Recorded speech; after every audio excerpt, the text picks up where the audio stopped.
Hi, my name is Alexa Delpy, and I am doing my agency presentation on the Connections, the January Center.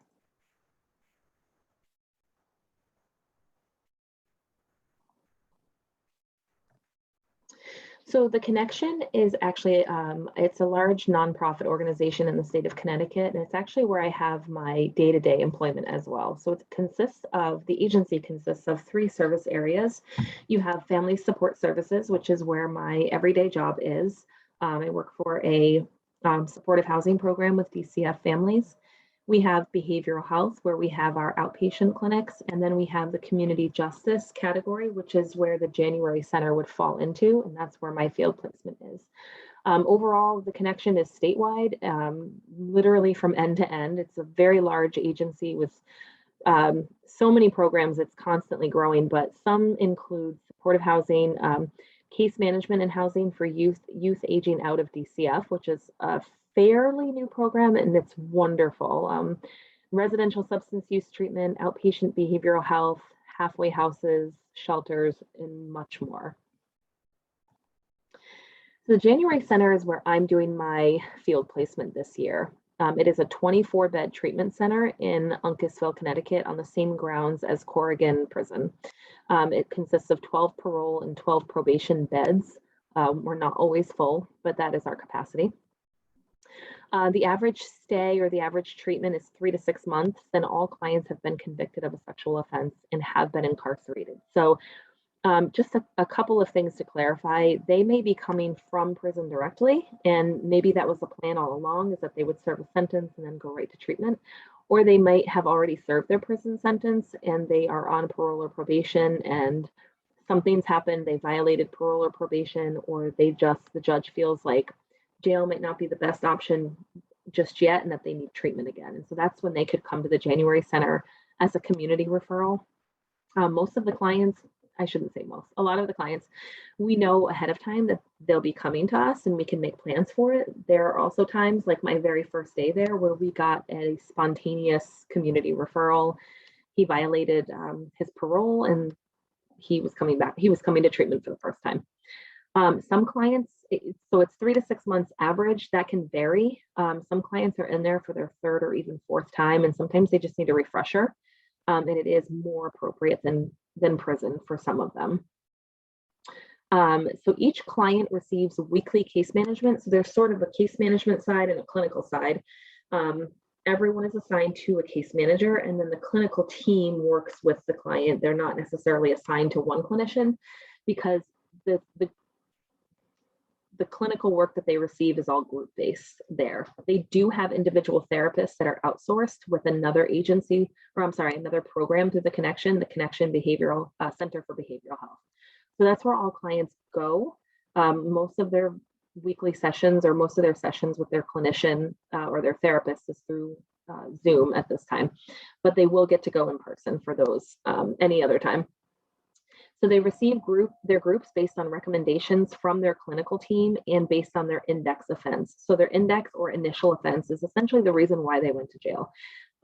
There might be someone there who went to prison after one offense. There might be somebody there who's had multiple offenses, but it's really based on the offense that landed them in their most recent stint in prison. So it's a more trauma-informed facility than prison. The Connection in general is a very trauma-informed agency, but it's on prison property. It does look like, and if you're not used to, like me, I'm not used to working at a prison or anything that looks like a prison. So I drove up and there's barbed wire and everything is under surveillance except for the bedrooms and the bathrooms. Clients can't leave the building, or they can leave the building. They cannot leave the property, which is surrounded by barbed wire. If they have to go to an appointment, they have to have a male staff member transport them, or if they're very dangerous, then their appointments are by Zoom and everything else is suspended. So it depends on the person. My daily tasks, so I'm there a minimum 16 hours per week, typically Mondays and Wednesdays, 8 hours a day, and then every other hours as needed. On Mondays, I'm generally doing case management. It's a very small building with absolutely no extra space for another person, so I just kind of go where there's room. But Mondays is generally case management. I work under the program manager. I complete intakes, help with service plans, room searches. I monitor clients taking their medication. We have weekly house meetings, which are on Wednesdays, even though it's under the Monday, but it is on Wednesdays, and that's more of the case management side. And that's when we talk about pretty much general housekeeping stuff and when the clients can raise their concerns for the house as a whole. Wednesdays is much more clinical. I work closely with the clinical supervisor on Wednesdays and the two full-time therapists who work there. And I attend and help to facilitate groups. The clients all know who I am, that I'm an intern, but they're very small groups. And so they come to me for a lot of things. I do usually defer them to their clinician, but they've come to kind of see that I'm somebody who kind of runs groups. We have program-specific training such as Narcan and PREA, which is the Prison Rape Elimination Act, and we were trained on that recently. And then we have weekly team treatment meetings, which are on Wednesdays. And that is when the whole team gets together, clinical and case management, along with probation and parole, whoever can attend, to talk about each individual client and kind of go down the list and talk about what's going on with them, what their needs are, when they might be discharging, and what discharge looks for them. A lot of them will go to a halfway house.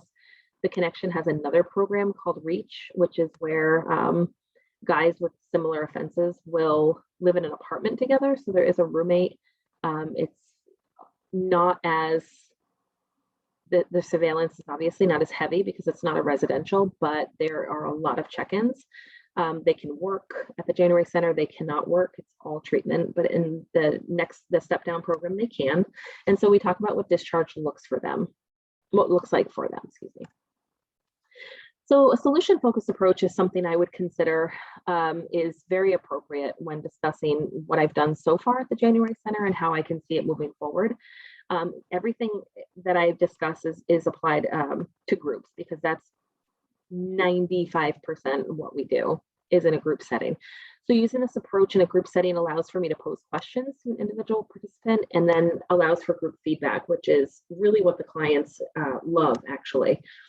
So we'll pose questions and ask them how a situation might turn out differently, and the clients can offer feedback. Or when clients ultimately discuss how they might behave in the community when they're out there, and how they might face a certain barrier, and the other clients in the group can offer feedback. So far, groups have benefited from a solution-focused approach in conjunction with the strengths and empowerment perspective. And an example is during my process recording in a group on masculinity, a client was unable to understand and was really fixated on why his ex-wife responded to a conflict the way that she did. A question was posed to the client, which I actually posed, and just really kind of trying to figure out what other reasons his ex-wife might have had for reacting the way that she did. And the group was able to offer a lot of great feedback and alternatives. The client was also kind of fixated on how this scenario might go again if he's ever in the same situation, because he was very stuck on how he had not done, he shouldn't have to do anything differently should this happen again. And so the group was able to offer some really great alternatives to that. And then I have the strengths and empowerment perspective, which offers possibilities versus problems. Working with these guys, they immediately feel as if their life is over, they have no opportunities. And I think personal opinions about this population aside, the fact of the matter is they're people who are going to be living in the community. It would really be in their best interest to talk about the possibilities versus the barriers. Yes, they have barriers. They're going to have additional barriers than the rest of us because of what they've done in the past. But they still have possibilities. And so a lot of the groups are very strengths-based, and the clients are actually very empowered when working with other clients in the group. All of these clients they come from a wide variety of backgrounds. They have different offenses, from the most minor to the most significant that you could be thinking of when working with sex offenders. But put them in a room together, and they're offering each other feedback and perspectives that they wouldn't have thought of, and it is very empowering. And it did remind me of a film we watched a couple of semesters ago called The Work, where it depicted group therapy at Folsom Prison, and the groups were made of civilians and inmates. And so you're talking about people who are leading completely different lives coming together and realizing they actually have quite a few similarities, and had to become very vulnerable with each other, and it became very empowering. As for my strengths, I think I have quite a bit of patience, which I think you have to have working in social work in general. It takes quite a bit to rattle my cage, and I think that's something that I take pride in. I have a sense of humor. These guys I work where they live, or I intern where they live. And these are people who, they're not just seeing me an hour a week, like in my other job, or in my full-time job. I work where they live. And so there is, obviously having to keep boundaries is very important, which I feel like I do. But having a sense of humor is also really important. You can still joke around. You still want them to open up to you, and they're seeing you so often that you have to show that you can be flexible, that you can have a sense of humor. I do think I'm flexible. I think you have to be in this line of work as well, especially with this population. I'm also direct. I don't sugarcoat anything. I think I've had people tell me over the years that they appreciate that, but I have tact. I'm not just going to tell somebody something exactly how it is in my head. I think I know how to frame it to them, but they do appreciate somebody being direct to them.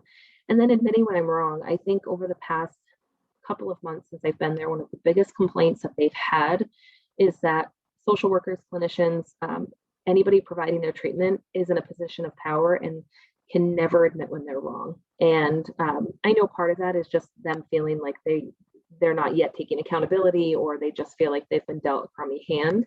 But I do think that there's some truth to what they're saying. So I really try to admit when I've done something wrong and own up to that.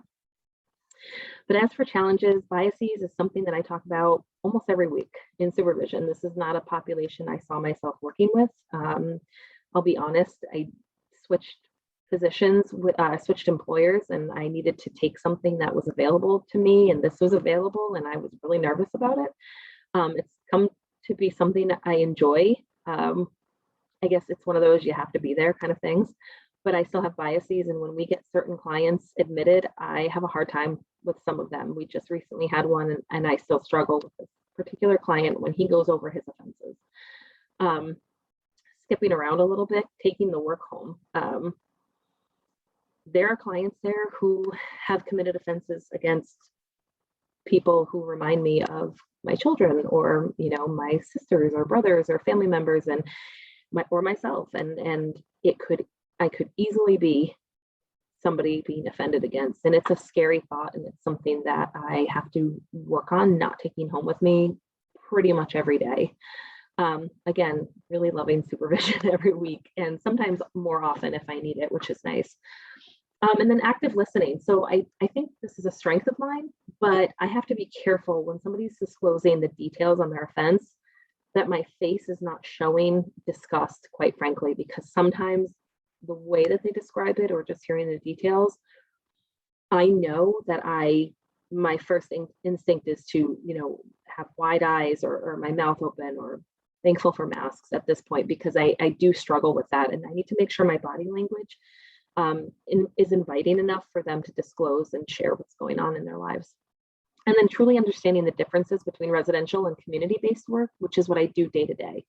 Again, these people live where I am working. So I'm there 8 hours a day. They're there all night long. And a lot of them don't leave the property. So this is where they live. It's very different. I can't really abruptly end my visits like I could in the community if I needed to. These people are tapping on your window of the office if they need something, and they're there all the time. It's very difficult to get a break from them. We are in a very tiny building together. So that's a challenge that I have, and it's something I need to keep reminding myself. This is a different population, and we're in a different environment. And then the last slide are my sources. Thank you so much.